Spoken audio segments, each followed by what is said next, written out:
অসমত তবলিগী জামাত দুটা ভাগত বিভক্ত হৈ পৰিছে আৰু এটা ভাগে বিশেষভাৱে আনটো ভাগৰ ওপৰত আনটো ফৈদৰ ওপৰত আনটো পন্থাৰ ওপৰত তেওঁলোকে ফতোৱালৈকে জাৰি কৰি দিছে আৰু আমি এই কথাটো আমি নকৰোঁ যে সাদ সাহেবে যথেষ্ট কিছু ভুল মিছাৰ সাহাৰা লৈছে বা কোৰআন আৰু হাদিছৰ অপব্যাখ্যা কৰিছে এই কথাটো কৰিব নোৱাৰোঁ গতিকে আজি দাৰুল উলুম দেওবন্দে ফতোৱাও দিছে সাদ সাহেবৰ বিৰুদ্ধে ফতোৱা দিছে গতিকে আমি সাদ সাহেবৰ বিৰুদ্ধে ফতোৱা দিছে আমি মানি লৈছোঁ আলহামদুলিল্লাহ কিন্তু কথা হ'ল আৰু প্ৰশ্নৰ লাখটকীয়া প্ৰশ্ন এইটো হ'ল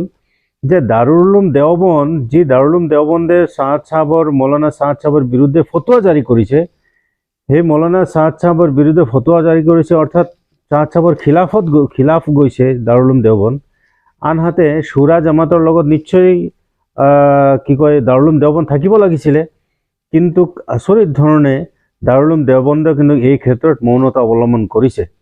গতিকে দাৰুল উলুম দেওবন্দত শুৰা জামাতকো এণ্ট্ৰি দিয়াৰ প্ৰৱেশ নিষেধ কৰি থৈছে আনহাতে সাদ সাহেবৰ যিটো জামাতি চিন্তাধাৰা সেই চিন্তাধাৰাকো নিষেধ কৰি থৈছে কিন্তু আমি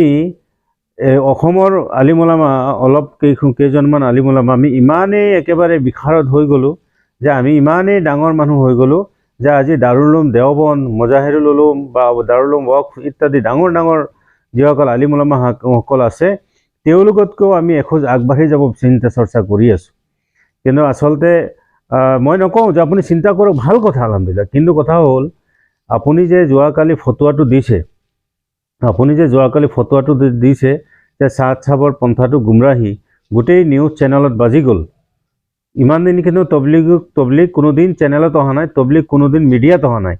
এই বছৰহে তবলিগ মিডিয়াত আহি গ'ল আৰু যেতিয়াৰ পৰা এই দুইটা পন্থা অকণমান লাগিছে তেতিয়াৰ পৰা কিন্তু সাদ সাহেবৰ পন্থা যিটো আছে ইহঁতে যদিও মৌনতা অৱলম্বন কৰি কেৱল কামৰ দ্বাৰা তেওঁলোকে প্ৰমাণ দিছে আনহাতে কিন্তু আন এটা গ্ৰুপ দেখা গৈছে যে তেওঁলোকে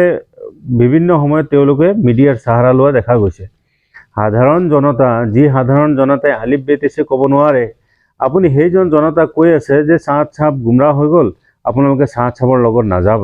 আপুনি খন্তেক সময় মই অনুৰোধ জনাইছোঁ আমাৰ যিসকলে মই ফ্ৰণ্ট কেমেৰা ইউজ কৰাৰ কাৰণে মোৰ ৰাইট হেণ্ডটো মই ব্যৱহাৰ কৰাত আপোনালোকে লেফট হেণ্ড বুলি ভাবি নল'ব মই সেইসকল বন্ধু বা মই আলিম ওলামাসকলক অনুৰোধ জনাইছোঁ আপুনি খন্তেক সময় নিবিৰে ঘৰত গৈ বহকচোন ঘৰত গৈ বহি আপুনি শীতল মস্তিষ্কেৰে আপুনি চিন্তা ভাৱনা কৰি চাওক যে কালি যিটো ফতোৱা জাৰি কৰা হ'ল ঠিক আছে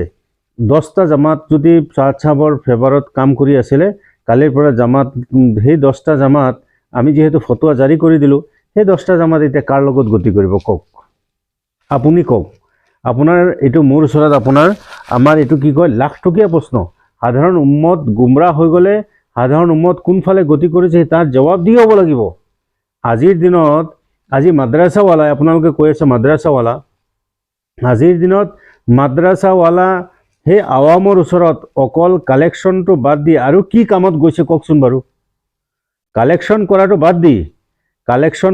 বাদ দি অন্য কি কামৰ কাৰণে আৱামৰ ওচৰত গৈছে আপোনালোকে জানেনে কোনো কামৰ কাৰণে যোৱা নাই কোনো এটা স্বাৰ্থৰ কাৰণে যোৱা নাই আলিম ওলামা সমাজ কোনো এটা কামৰ কাৰণে আৱামৰ ওচৰত যোৱা নাই ক'ৰবাত মোক জলসাত মাতিছে মই ফতোৱা দি দিছোঁ মই জলসাত গৈছোঁ মই হাত গৰম কৰিবৰ কাৰণে গৈছোঁ মই জলসাত গৈছোঁ কাৰোবাৰ দাৱাতত গৈছোঁ মোক মুছাফা কৰিব মই তাৰ উদ্দেশ্য কৰি লৈ গৈছোঁ কিন্তু আজিৰ দিনত আৱামে আপোনাক মোক এতিয়াও ইমান সন্মান কৰি আছে আৱামক যদি আপুনি এনেকুৱা ধৰণৰ বেমেজালিত পেলাই দিয়ে বিভ্ৰান্তিৰ মাজত পেলাই দিয়ে অহা দিনত আৱাম কি ধৰণে চলিব আজিৰ দিনত আমাৰ অসমৰ যি তঞ্জিম আছে আমাৰ আল আসাম তঞ্জিম মাদাৰিছে কৌমিয়া আছে বা তালিমি তৰক্কি বোৰ্ড আছে বা আমাৰ জমিয়ত উলামা আছে এইবোৰ যি ইদাৰা আছে এই ইদাৰাসমূহ এই তঞ্জিমসমূহ কিন্তু নিস্তব্ধ হৈ আছে এই তঞ্জিমসমূহৰ ফালৰ পৰা কোনো ধৰণৰ এইবোৰ বিতৰ্কিত মন্তব্যৰ কথা কোৱা নাই কিন্তু আমি দেখা পাইছোঁ যে সেই নিৰ্দিষ্ট কেইজনমান ব্যক্তি যিকেইজন ব্যক্তি বৰ্তমান কাৰোবাক চৰকাৰে ৰিটায়াৰ কৰি দিছে কোনোবাক সমাজৰ ফালৰ পৰা এক্সপায়াৰ হৈছে বুলি ইতিমধ্যে তেওঁক ঘোষণা কৰি দিয়া হৈছে তেনেকুৱা 2-4জন ব্যক্তিয়ে নেতৃত্ব লৈ সমাজত কি কৰি আছে, এই বিষভাস্পটো বিয়পাই আছে, সমাজখনক ভাগ বাটোৱাৰা কৰি আছে। আৰে ভাই, মই আপোনালোকৰ কথাটো ফটোটো 1000বাৰ আমি মান্যতা দিছোঁ, 1000বাৰ আমি মানি লৈছোঁ, কিন্তু আপুনি ওলাই নাহে কিয় ভাই? কালি মোক এজনে কৈছে যে নহয়, অকল এইটোতো দায়িত্ব অকল সেই আমুক মুফতি চাহাবৰ নহয়। গতিকে মই বাবা মুফতি চাহাবৰ নহয় বুলি মই কোনোই কৰা নাই। মইতো ফটোৱালৈ ঘূৰা নাই, মইতো ফটোৱালৈ ঘূৰা নাই মানুহৰ মাজত বিভ্ৰান্তি কৰিবৰ কাৰণে। যদি মই মানুহৰ মাজত বিভ্ৰান্তি কৰিছোঁ, সমাধানো মই দিব লাগিব। মই যদি মানুহৰ মাজত বিভ্ৰান্তি কৰিব পাৰিছোঁ, তেনেহ'লে সমাধানো কিন্তু ময়ে মানুহৰ মাজত দিব লাগিব। আনহাতেদি কালি জবাব দি হ'ব লাগিব কালি কিয়ামতৰ দিনাখন। সমাজখন যিবোৰ মানুহ কালিৰ দিনলৈকে মদৰ বটল লৈ ঘূৰিছিলে, সেইবোৰ মানুহ আজি হাতত কোৰাণ লৈ ঘূৰিছে। যিবোৰ মানুহে ড্ৰাগছ মদ ভাং খাই সমাজত অন্যায় ব্যভিচাৰ অত্যাচাৰ কৰি আছিলে, সেইবোৰ মানুহখিনি এই জামাতৰ যোগেদি, এই মেহনতৰ যোগেদি মানুহখিনি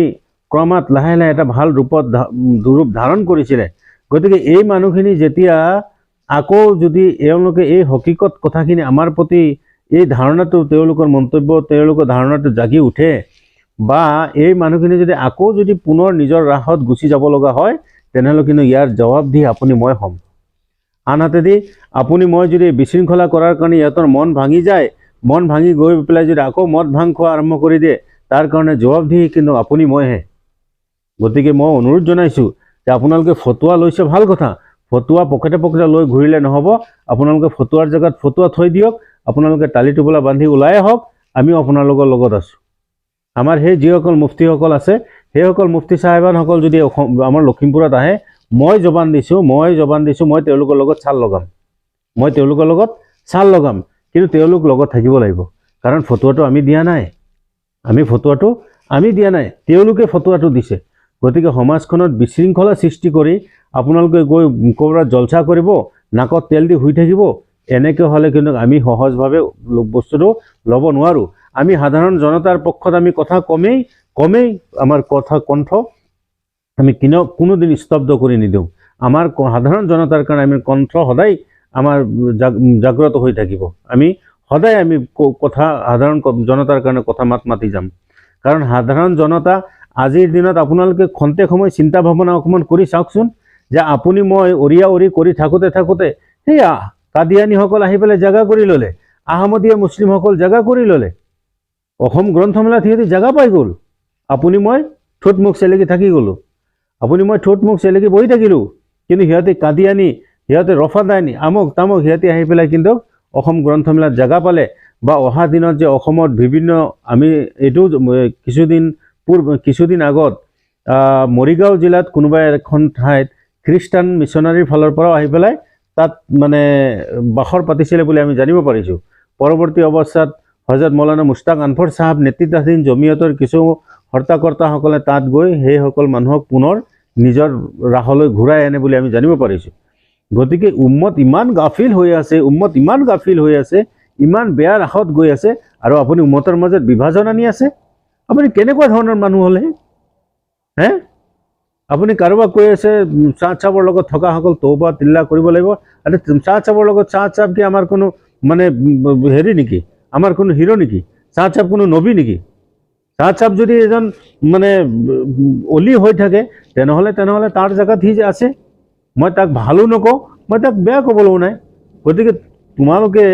মই নিজে ইছলাহ হ'বৰ কাৰণে, সমাজখন ইছলাহ হ'বৰ কাৰণে, কৌম ইছলাহ হ'বৰ কাৰণে আপুনি মই যি ধৰণে চেষ্টা কৰিব লাগে তেনেধৰণে চেষ্টা কৰিব লাগিব।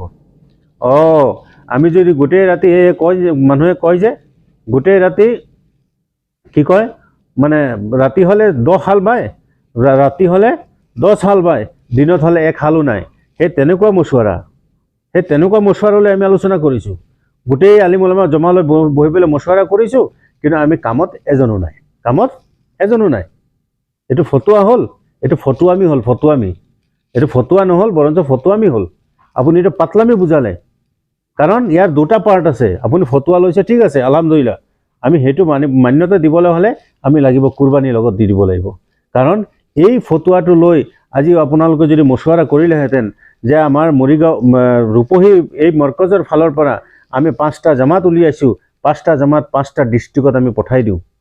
বা আমাৰ 1000 মানুহ হৈছে, গতিকে 1000 মানুহৰ ভিতৰত আমাৰ 50টা জামাত হৈছে অসমত আমাৰ বৰ্তমান অসমৰ জিলা বোলে 30টা জিলা বা 35টা জিলা আছে সেই 35টা জিলাত 35টা জামাত পঠাই দিওঁ তেওঁলোকে 4 মাহ লগাই গোটেই জিলাখনত এটা তেওঁলোকে গষ্ট লগাই দিয়ক গোটেই জিলাখনতে এটা মানে হুলস্থুল লগাই দিয়ক যে মৌলানা চাহাদ চাহাবে যিখিনি ফেলাই আছে তাৰ বিৰুদ্ধে তোমালোকে এইটো লাইনত অৱলম্বন কৰা সাধাৰণ জনতাক এই ৰাহৰ পৰা অতৰাই নিদিব ভাই আপোনালোকে আমাতকৈ বহুত ভাল বুজে আমিতো সাধাৰণ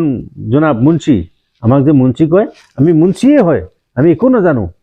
কিন্তু কথা হ'ল আমি সমাজখন ভাঙোনমুখী কৰাটো আমি কিন্তু নিবিচাৰোঁ কিছুমান মানুহে আমাৰ মোল্লা হৈছে ঐ মূৰ্খৰ মই এতিয়া মূৰ্খ বুলি কৈছোঁ কেইজনমানে কমেণ্ট কৰিছে যে হাৰামখোৰ বুলি কমেণ্ট কৰিছে কোনোবাই পাগল বুলি কমেণ্ট কৰিছে আৰে বাবা তহঁতৰ সেয়ে নেকি জ্ঞানৰ নমুনা সেয়ে নেকি জ্ঞান যদি আছে ভাল গঠনমূলক যদি কমেণ্ট এটা কৰিব পাৰ কমেণ্ট এটা কৰিবি আৰু যদি নোৱাৰ নিস্তব্ধ হৈ বহি থাকিবি সমাজত এনে আৱৰ্জনা হৈ নেদেখুৱাবি সমাজখনে ওলামাৰ পৰা বহুত বিচাৰে সমাজখনে ওলামাসকলৰ পৰা বহুত বিচাৰে সমাজখনে ওলামাসকলে বিচাৰাতকৈ বহু বেছি সমাজখনে ওলামাসকলক সন্মান কৰে মৰম কৰে আদৰ কৰে ওলামাসকলক দাৱাত দিব দাৱাত দি ভাত খোৱাৰ পাছত আকৌ হাতৰ মুঠিত এক মুঠি গুজি দি পেলাই 200 300 500 টকা হাতত গুজি দি মনে মনে আকৌ পকেটত ভৰাই দিয়ে নল বুলি ক'লেও আকৌ নহয় এই নিজে পকেটত আহি ভৰাই দিয়ে সমাজখনে আৱামে বহুত মৰম কৰে ওলামা সমাজক গতিকে এনেকুৱা ধৰণৰ উদ্ভণ্ডালি কামখিনি কৰিব নাপায় গতিকে মই এটাই আহ্বান কৰিছোঁ যদি আপোনালোকে ফটোৱা লৈ পকেটে লৈ ঘূৰিছে তেনেহ'লে আপোনালোকে কমচে কম কুৰবানীও লৈ আহক আমি আপোনালোকৰ লগত সময় দিবলৈ প্ৰস্তুত আছোঁ ইনশাআল্লাহ আমি সময় দিবলৈ প্ৰস্তুত আছোঁ কিন্তু সমাজখন ভাগ বটোৱাৰা নকৰিব আপুনি সেই দাৰুল দেওবন্দতকৈ বেছি ডাঙৰ হোৱাগে নাই আপুনি মজাহিৰুল উলুমতকৈ বেছি ডাঙৰ হোৱাগে নাই আপুনি সেই হুজাই জালালিয়া বা অসম জয়নগৰ দাৰুল হুদী জয়নগৰ মাদ্ৰাসাতকৈ আপোনাৰ মোৰ চিন্তাধাৰা বৰ বেছি ডাঙৰ হোৱাগে নাই গতিকে মই অনুৰোধ ৰাখিছোঁ যদিও মানি লৈছোঁ আপুনি দাৰুল দেওবন্দতকৈ আপোনাৰ মাথা বেছি আগবাঢ়ি গ'ল কিন্তু কথা হ'ল যে আপুনি এইটো ভালকৈ জানে যে তবলিগীৱালা কামত মেহনতৰ লগত কুৰবানীটো অতি জৰুৰী আমি কেৱল মুখত বকিলে নহ'ব আমি ইয়াৰ সমান্তৰালভাৱে আমি কুৰবানী কৰি যাব লাগিব সময় দিব লাগিব জান দিব লাগিব মাল দিব লাগিব সময় দিব লাগিব মই প্ৰথমত কৈছিলোঁ যে এইটোৰ নেতৃত্ব লৈছে আমাৰ কেইজনমান মুৰব্বী শ্ৰেণীৰ মানুহ যিকেইজনক কোনোবাই চৰকাৰে ৰিটায়াৰ্ড দিছে আৰু কাৰোবাক সমাজৰ ফালৰ পৰা ৰিটায়াৰ্ড দিছে সামাজিকভাৱে কাৰোবাক মানে এক্সপায়াৰ হৈছে কোনোবাই চৰকাৰী ফালৰ পৰা এক্সপায়াৰ হৈছে সেইসকলে আহি পেলাই নেতৃত্ব লৈছে আৰু আমাৰ একাংশ যুৱক আলিমুলামাসকলে তাত গৈ সাৰ পানী যোগাইছে ভাই মই মাদ্ৰাছাৱালাসকলক কৈছোঁ তেওঁলোকৰ পিছত পৰি আপোনাৰ মাদ্ৰাছাখন নষ্ট নকৰিব কাৰণ আপোনাৰ মাদ্ৰাছাখন সাধাৰণ জনতাৰ দ্বাৰাহে পৰিচালিত মই মুন্সি মানুহ মই জনাব কেইটকা দিওঁ আপোনালোকক দান খয়ৰাত আপোনাৰ মাদ্ৰাছাখন কিন্তু সেই সাধাৰণ ৰাইজৰ ডনেশ্যনৰ দ্বাৰাহে পৰিচালিত গতিকে সাধাৰণ জনতাই যদি আপোনাৰ ভাৱমূৰ্তিটো হকিকতটো গম পাই যায় নহয় আপুনি কিন্তু সমাজত আপুনি সমাজত মুখখন দেখুৱাবৰ মানে কোনো বাট নাথাকিব আপুনি সমাজত মুখখন দেখুৱাব নোৱাৰিব এনেকুৱা লাজত পৰিব এনেকুৱা বিমূৰত পৰিব গতিকে মই আহ্বান জনাইছোঁ অনুৰোধ ৰাখিছোঁ আমাৰ যিসকল মাদ্ৰাছাৱালাই এই ইফৰাত তফৰিদত আপোনালোকে নোসোমাব আপোনালোকে যোনেই কাম কৰিছে যদি কোনোবা চাহাদপন্থী জামাতৰ মানুহ আহিছে তেওঁলোকৰ লগতো আপুনি সময় দিয়ক কোনোবাই শুৰা জামাতৰ মানুহ আহিছে তেওঁলোকৰ লগতো সময় দিয়ক কোনো গুমৰাহী নাই কাৰণ চাহাদ চাহাবে মই ইতিমধ্যে জানিব পৰা মতে এজন অভিজ্ঞ মানুহে কৈছে যে ইতিমধ্যে অসমৰ যিবোৰ জামাত মই দিল্লী যোৱা নাই দেই মই কোনোদিন নিজামুদ্দিনত যোৱা নাই আৰু মই নিজামুদ্দিনৰ সেই চাহাদ চাহাবৰ হয় মই সেইবোৰৰ লগত জড়িতই নহয় মই মোৰ চিন্তাধাৰাত চলোঁ মই মাদ্ৰাছা পঢ়াওঁ খন্তেক সময় মক্তব মাদ্ৰাছা বা কণ কিশোৰীসকলৰ লগত মক্তবৰ শিক্ষাৰ ওপৰত পৰ্যালোচনা কৰোঁ ক'ত কেনেকুৱা পঢ়া শুনা চলি আছে এইবোৰৰ অকণমান টুকটাক কামখিনি কৰোঁ মই সিমান ডাঙৰ মানুহো নহয় টুকটাক কামখিনি কৰি থাকোঁ কিন্তু কথা হ'ল যে আমাৰ এই মছজিদ আমাৰ এই মাদ্ৰাছা আমাৰ এইখন সমাজ গতিকে এইখন সমাজ কিন্তু সাধাৰণ জনতাৰ ফালৰ পৰাহে আমি চলি আছোঁ। গতিকে আমি ইমান ডাঙৰ আলিমুলামা নহয় যে আমি মানুহৰ ওপৰত আমি ইমান ডাঙৰ এটা ব্যাখ্যা কৰি দিম। গতিকে আমি দাৰুল উলুম দেওবন্দৰ ওপৰত আমি যাব নোৱাৰোঁ। যদি দাৰুল উলুম দেওবন্দে আপোনালোকক যদি মান্যতাই দিছে তেনেহ'লে আপোনালোকক তাত যাবলৈ অনুমতি নিদিয়ে কিয়? যদি দাৰুল উলুম দেওবন্দে আপোনালোকক মান্যতা দিছে, আপোনালোকক ফতোৱা দিছে, তেনেহ'লে আপোনালোকক আকৌ দাৰুল উলুমক সোমাব নিদিয়ে কিয়? আপোনালোকৰ জামাত লৈ দাৰুল উলুমত সোমাব নোৱাৰে কিয়? গতিকে দাৰুল উলুমতো দুইটা জামাতকে আপোনালোকক বৰ্জন কৰি থৈছে, চাহাদপন্থীকো বৰ্জন কৰিছে, সুৰাপন্থীকো বৰ্জন কৰিছে। গতিকে ঠিক তেনেকৈ আমাৰ মাদ্ৰাছাৱালা যিমান আছে, আমাৰ সেই দাৰুল উলুমৰ চিন্তাধাৰা মতে আপুনি চলক। নিশ্চিতভাৱে আপোনাৰ এই সমস্যাৰ সমাধান নিশ্চয় এদিনাখন ওলাব, আল্লাহ উলিয়াব। আনহাতেদি আপুনি এই ফিতনা ফাসাদত সোমাই আপুনি চাহাদৰ লগতো নাযাব, আপুনি এই সুৰাৰ জামাতৰ লগতো নাযাব। এক কথাত ক'বলৈ গ'লে, আন কথাত ক'বলৈ গ'লে আপুনি দুইটাৰ লগতে যাব। কাৰণ আপোনাৰ মহল্লাত যদি সুৰা জামাত আহিছে, সুৰা জামাতৰ লগত সময় দিয়ক, যদি চাহাদ চাহাবৰ জামাত আহিছে, চাহাদ চাহাবৰ জামাতৰ লগত আপুনি সময় দিয়ক। দুইটাৰ লগত জড়িত হৈ কৌমৰ কাৰণে স্বাৰ্থত, উম্মতৰ স্বাৰ্থত আপুনি যিমানখিনি ফিকিৰ পাৰে সিমানখিনি ফিকিৰ আগবঢ়াই লৈ গৈ থাকক। গতিকে মই এইখিনি দুষাৰমান ক'ব লগা আছিলে। মই লাইভ বাৰম্বাৰ আহি আছিলোঁ, কিন্তু লাইভটো মোৰ বাৰে বাৰে অসুবিধা হ'ল, সেইটো কাৰণে মই ভিডিঅ'টো কৰি পেলাইহে মই এইটো আপলোড কৰিছোঁ। গতিকে ভুল বেয়াদি হ'লে মাফ কৰিব আল্লাহৰ ৰাস্তাত।